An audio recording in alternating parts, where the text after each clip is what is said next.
sommes le 13 septembre, bienvenue dans le 20h, vous êtes sur RTI 1 et je vous donne les titres du journal.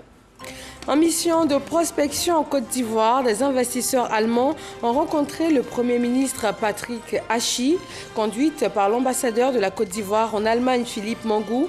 La délégation allemande a présenté ses projets et les secteurs dans lesquels elle envisage investir sur le sol ivoirien.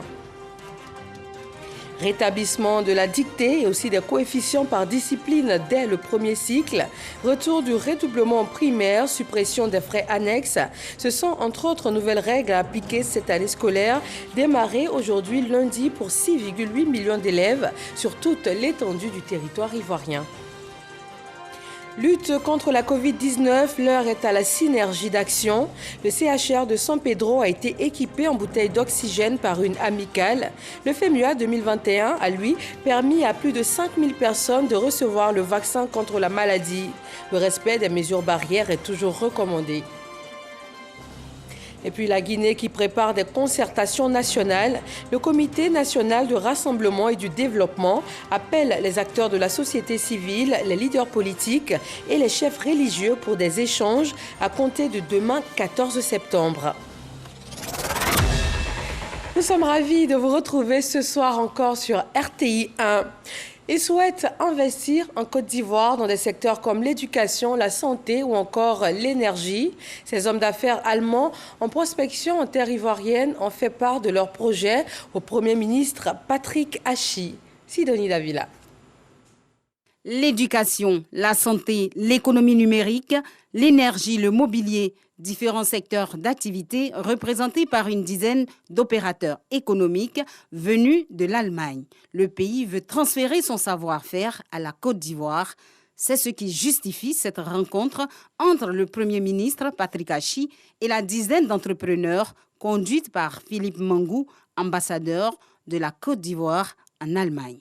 La présence de cette délégation dans notre pays se situe dans le cadre d'une mission de prospection organisée par l'ambassade de Côte d'Ivoire en Allemagne en vue de permettre à nos hôtes de s'imprégner des opportunités d'affaires en Côte d'Ivoire.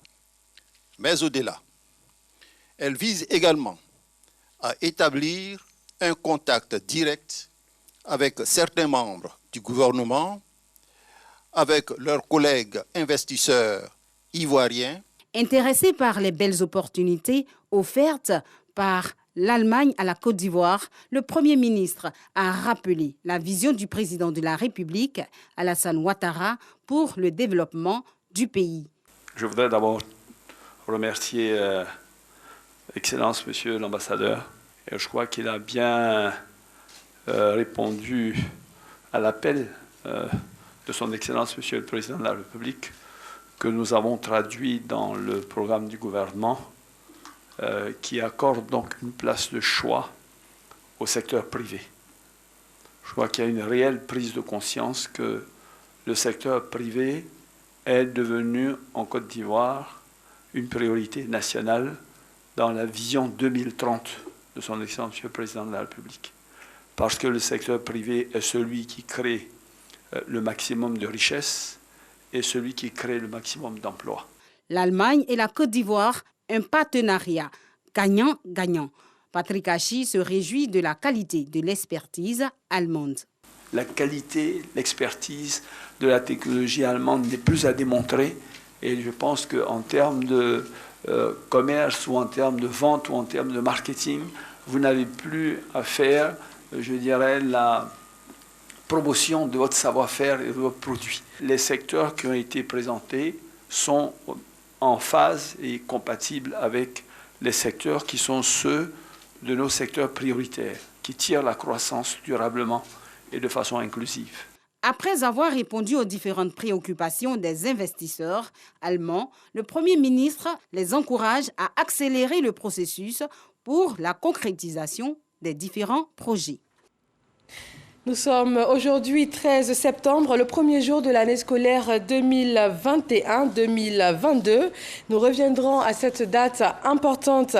Après la primature, ces investisseurs allemands et tchèques ont été reçus par Kandia Camara, ministre d'État, ministre des Affaires étrangères et de l'intégration africaine. Toujours sous la conduite de l'ambassadeur de la Côte d'Ivoire en Allemagne, Philippe Mangou. Ils sont revenus sur leurs intentions d'investir en Côte d'Ivoire, plus précisément dans la sécurité, la technologie, la santé et les énergies renouvelables. Redynamisation de la coopération entre la Côte d'Ivoire et l'Afrique du Sud.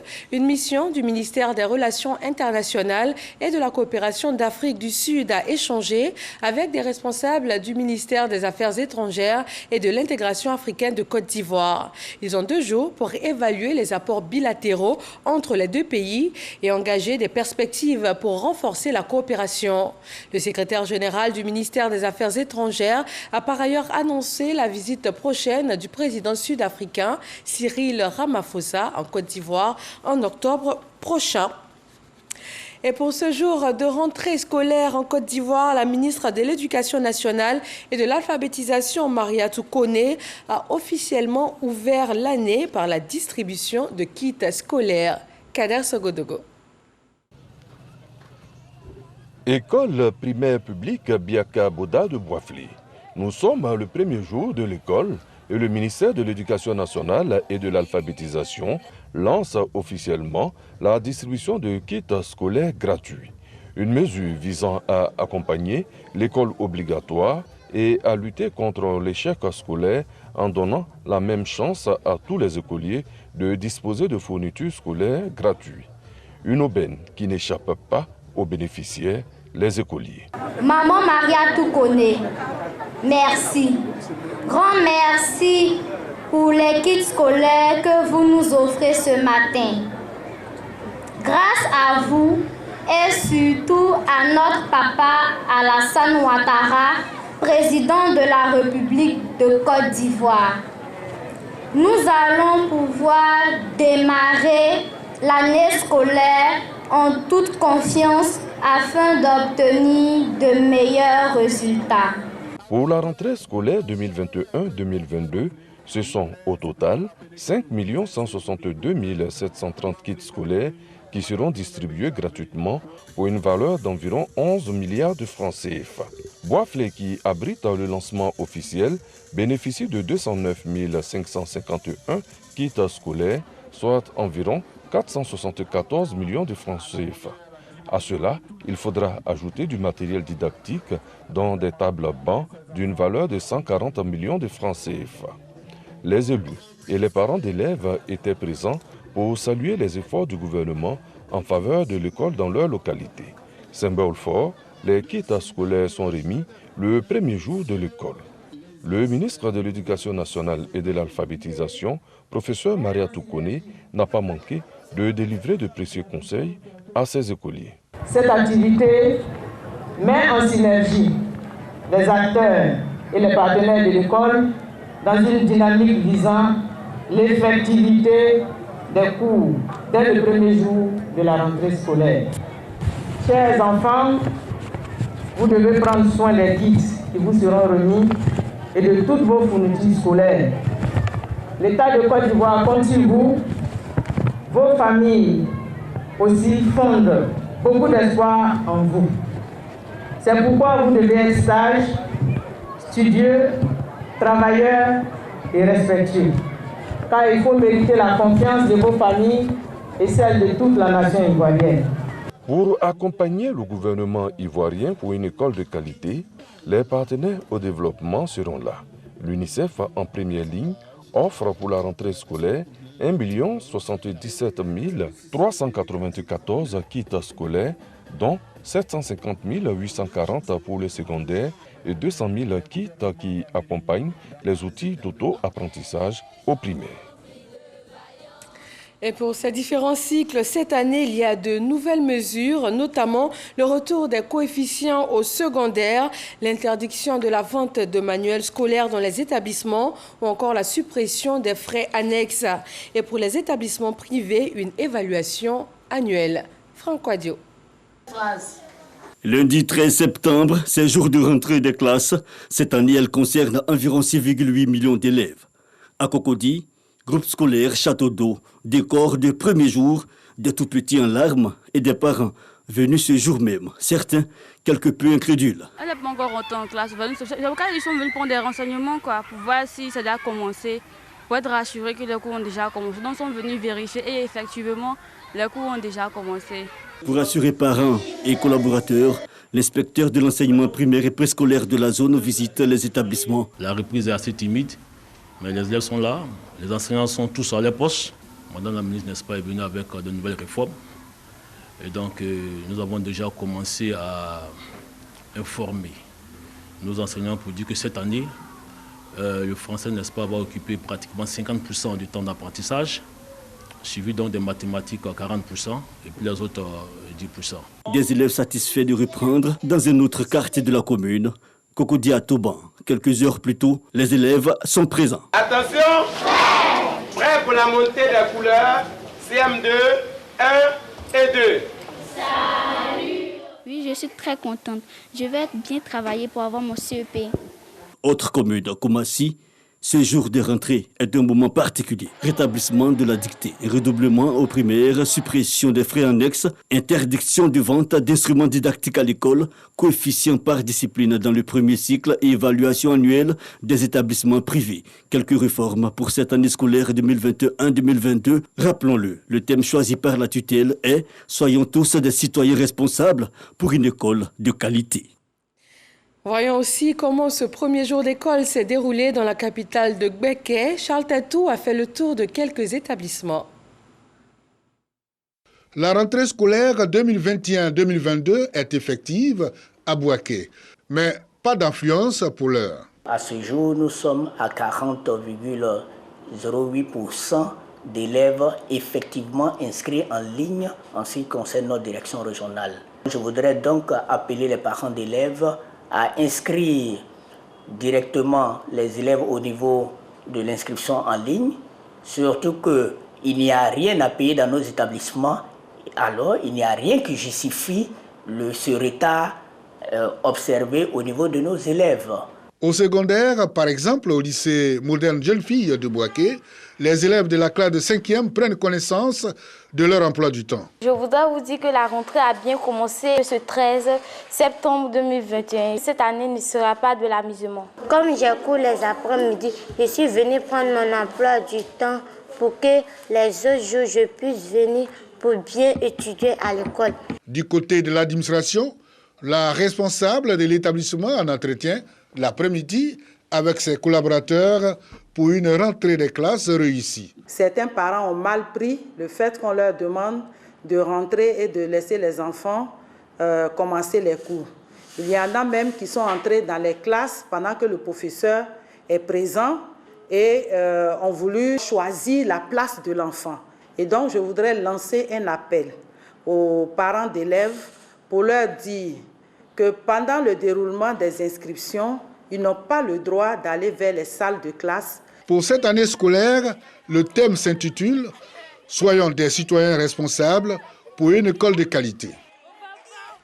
À San Pedro, ce jour 1 de l'année scolaire 2021-2022 est plus dédié à une prise de contact et aussi aux dernières formalités, notamment la distribution de la liste des fournitures et les inscriptions pour les retardataires. Quant aux enseignants, ils sont bien présents et récupèrent les emplois du temps pour un démarrage effectif demain, mardi. La période est bien choisie pour mettre en avant l'excellence. Dans la commune d'Atekoubé, les meilleurs de l'année dernière ont été célébrés. Une reconnaissance pour aussi motiver tous les autres à avoir de meilleurs résultats cette année. Eugène Atoubé. Voici les champions du village d'Abidjan-Agban. 5 filles et garçons qui ont brillé tout le long de l'année scolaire 2020-2021 et confirmé leurs résultats de classe aux examens. Chacun reçoit un prix associé à un nom de personnalité émérite et évocateur d'excellence. Prix Marie Toukoné du plus jeune non-bachelier, prix Adaman Diawara de la meilleure fille bachelière, prix Laurent Tchagba du meilleur des admis au bac, toutes séries confondues, prix Kofi Nguessan, ministre de l'enseignement technique récompensant le major des majors au BEPC et le prix Ouattara Anzata de la meilleure des filles admises au CPE. Ces 5 champions, fierté de tout Agbon Village, illustrent cette vérité selon laquelle le secret de la réussite, c'est le travail. Ils ont mis à ma disposition le maître de maison. Au début, ça n'allait pas bien avec lui. On m'avait fait les cours de renforcement et ça a commencé à aller maintenant. La célébration de leur mérite est une invitation aux élèves à cultiver cette valeur, mais encore, exhortation aux parents à encadrer leurs enfants. Les enfants vont d'abord à l'école et le soir, ils ont un répétiteur. Pendant que le répétiteur donne le coup, moi-même, je suis assis et je regarde.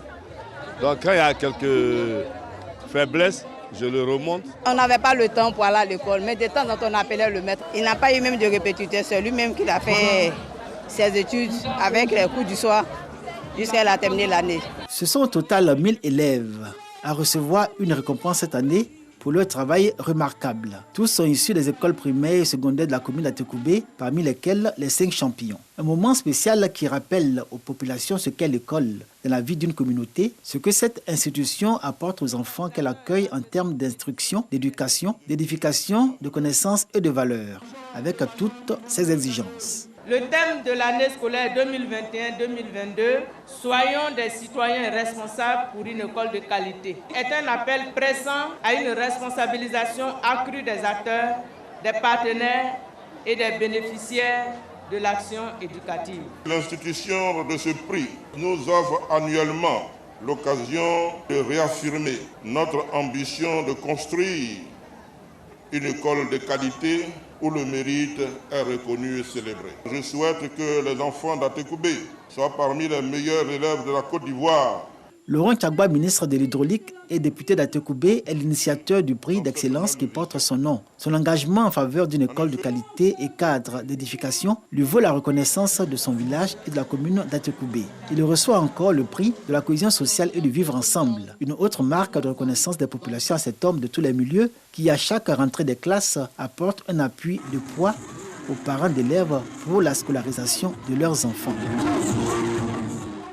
Pendant que la plupart des enfants ont repris le chemin des classes ce lundi, d'autres par contre restent victimes de traite et d'exploitation. Dans le domaine agricole, l'ONG Les Amis de San Pedro sensibilise contre cette violation des droits de l'enfant. Elle choisit d'informer les enfants eux-mêmes et de les intéresser à la cacao-culture. Mahama Traoré. Des vacances studieuses pour ces élèves de la ville de Guitry. Le temps d'un atelier pédagogique, ils se forment sur les dangers liés au travail des enfants. Outre les manuels de cours, en rapport avec cette notion, un film pédagogique est projeté par les formateurs. Il évoque le processus de transformation des fèves de cacao en chocolat. On n'utilise pas les pays là, dites-moi. Le sécateur. Applaudissez pour votre ami. J'ai retenu qu'un enfant doit aller à l'école et non pas aller au champ.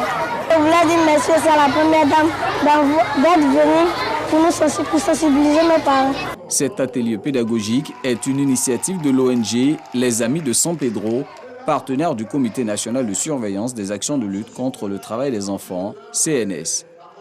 Je me suis engagé à prolonger le message du CNS en France, pour dire aux petits Français que j'enseigne que le cacao ivoirien est un cacao qui n'utilise pas les enfants dans les plantations. Donc c'est mon message que je porte. Cette campagne de sensibilisation à l'endroit des populations de Guitry était placée sous le thème « Vacances scolaires sans travail des enfants, protégeons nos enfants des travaux dangereux dans la cacao-culture ». Dans le domaine de la littérature, je vous propose d'ouvrir et de feuilleter ce nouvel ouvrage. C'est un livre signé par Ali Yoda, anciennement journaliste au sein de la RTI. La carte du parti, Souvenirs d'enfance, c'est le titre de cette toute première production littéraire de l'homme. Noël Danyogo et Godefroy Kambawa. La carte du parti, Souvenirs d'enfance, est la première œuvre écrite par Ali Yoda, ex-journaliste et présentateur à la radiodiffusion-télévision ivoirienne. Une œuvre dans laquelle l'auteur raconte son vécu de la petite enfance à travers une quarantaine de récits dans un style narratif. L'auteur, issu d'une famille modeste et musulmane, est confronté à des difficultés de principe et de valeurs. Mais convaincu de ses ambitions, il se donne les moyens pour atteindre ses objectifs. L'imam n'aimait pas l'école, ma tutrice était une femme bêtée, le mouton n'était pas égorgé. Sont entre autres quelques histoires que l'auteur met en relief dans son œuvre. La volonté de partager certaines expériences avec la jeune génération. C'est-à-dire que nous autres, nous avons connu une certaine enfance qui n'est pas celle que nous donnons à nos enfants aujourd'hui. Et je pensais que ce que j'ai vécu, certains pans de l'histoire de mon enfant pourraient intéresser nos enfants d'aujourd'hui. Il ne faut pas que les enfants, au regard du traitement que les parents leur donnent à la maison, il ne faut pas que l'enfant pense que c'est de la maltraitance. C'est une façon africaine d'éduquer aussi nos enfants.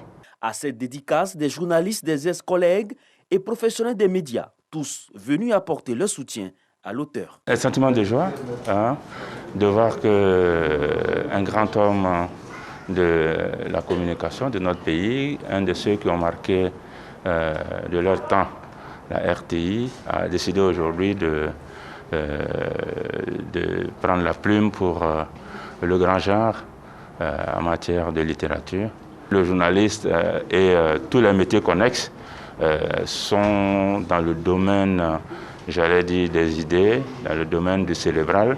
Et il y a beaucoup à dire, il y a beaucoup à raconter, il y a des expériences, il y a du vécu qu'il faut restituer, chacun avec son inspiration et son style. Mais il ne faut pas être muet, il faut vraiment livrer à la postérité ce que nous avons vécu et ce que nous savons. En tant que lecteur, Monsieur le ministre, je félicite pour votre production, pour votre ouvrage. Pendant longtemps, nous avons vu Ali Yoda, nous l'avons entendu prêcher avec les hommes de Dieu la parole de Dieu. Aujourd'hui, nous voyons l'enfant, nous écoutons l'enfant se souvenir de ce qu'il a été, de ces parcelles de vie que je vous invite à lire, que nous nous invitons mutuellement à lire en nous disant, en souvenir à la fois pas d'Ali, parce que Ali, en écrivant rentre dans l'éternité, m'en souvenir d'une enfance qui fut merveilleuse, malgré quelques péripéties qui sont enrichissantes. En tout cas, très bon vent et plein succès à ton premier livre. La carte du parti Souvenirs d'enfance, un premier essai littéraire de 205 pages que l'auteur nous invite à découvrir. Sensibilisation, dépistage, vaccination, la lutte contre la Covid-19 continue en Côte d'Ivoire et pourtant, la maladie fait chaque jour de nouvelles victimes.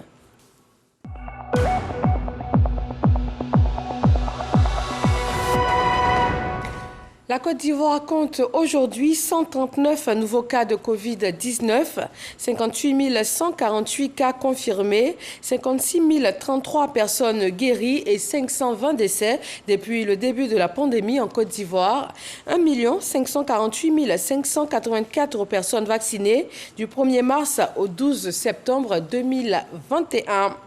L'amicale des anciens de San Pedro s'implique dans la lutte contre le coronavirus.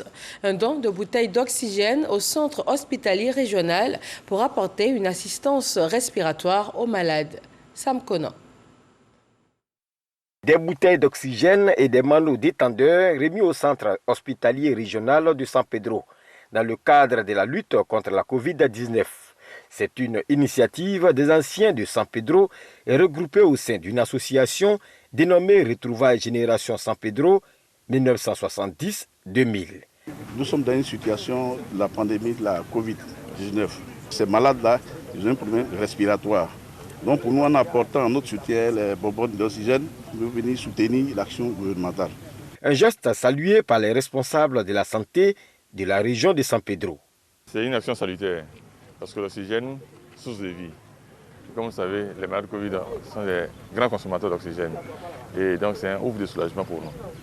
À San Pedro, il faut le dire tout net, les gestes barrières dans le cadre de la lutte contre le coronavirus ne sont plus respectés et appliqués.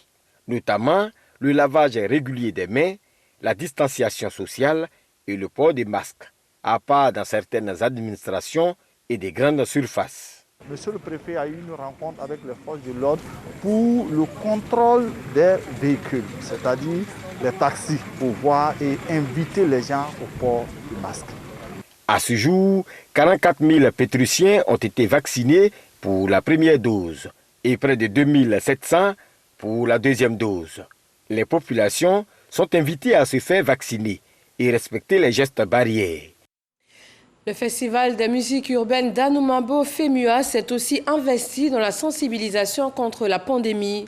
Plus de 5000 festivaliers ont été vaccinés, et cela sur les différents sites de ce FEMUA 13. Isaïo. Malcori, INJS, Institut national de la jeunesse et des sports. Des agents de la santé sont à pied d'œuvre pour vacciner les festivaliers contre la Covid-19 de jour comme de nuit.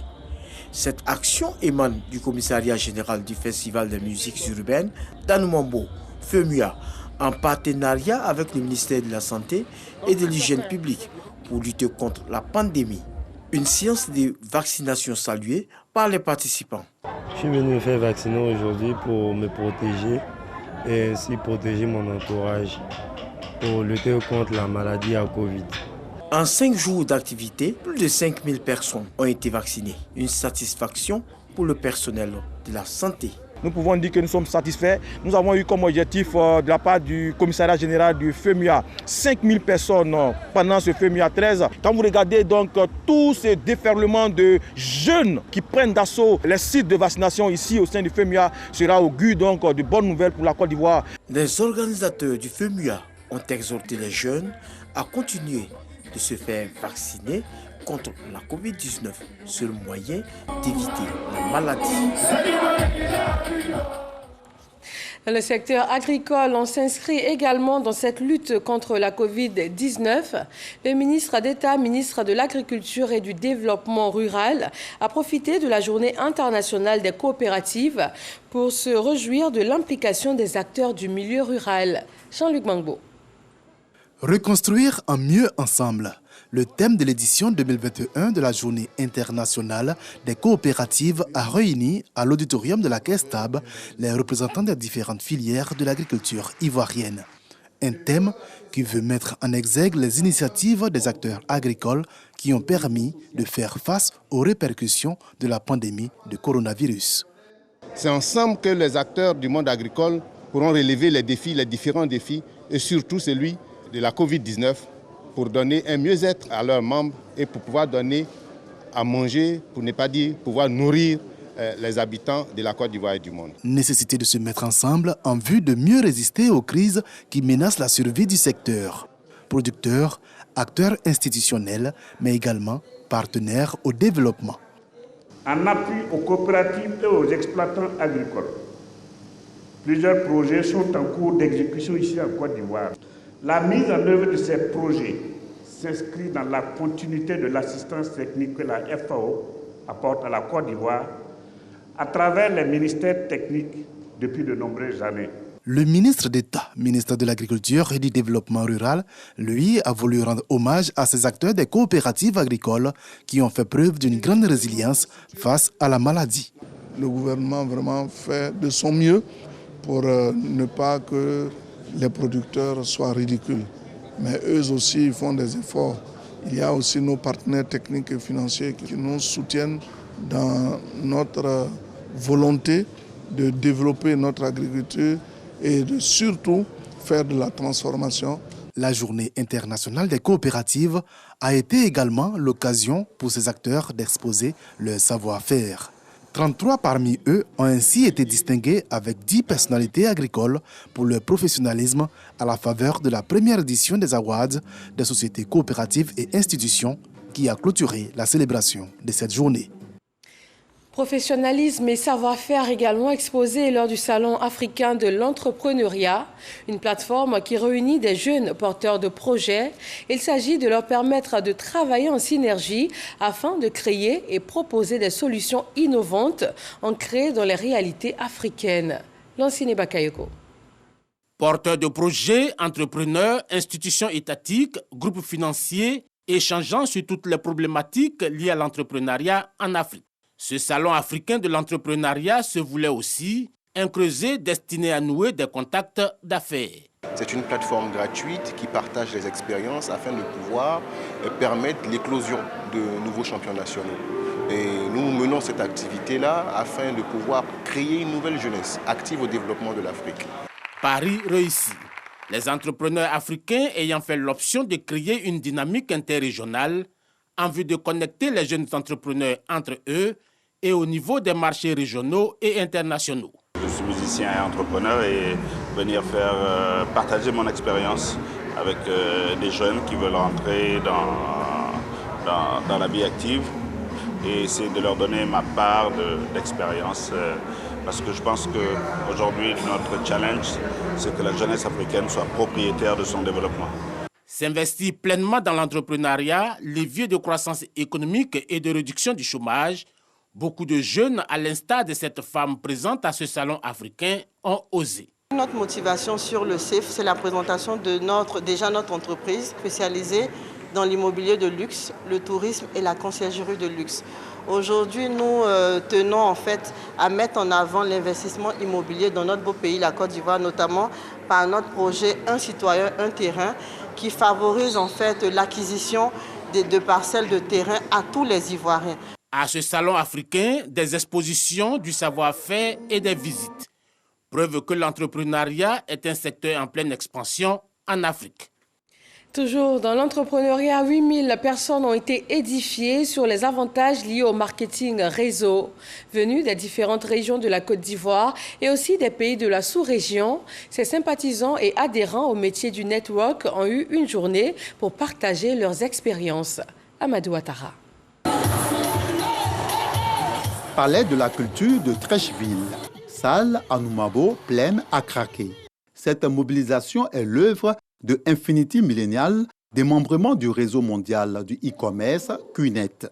Objectif, outiller les personnes invitées à la promotion de l'auto-emploi. Ce séminaire a été juste organisé pour aider ceux qui viennent de commencer cette activité, pour des stratégies de vente et des stratégies commerciales, pour les amener à comprendre aussi l'importance d'être entrepreneur et comment faire pour gagner leur vie. Des hommes et femmes venus des régions de la Côte d'Ivoire, également des pays de la sous-région, témoignent du changement significatif que cette activité a apporté à leur quotidien.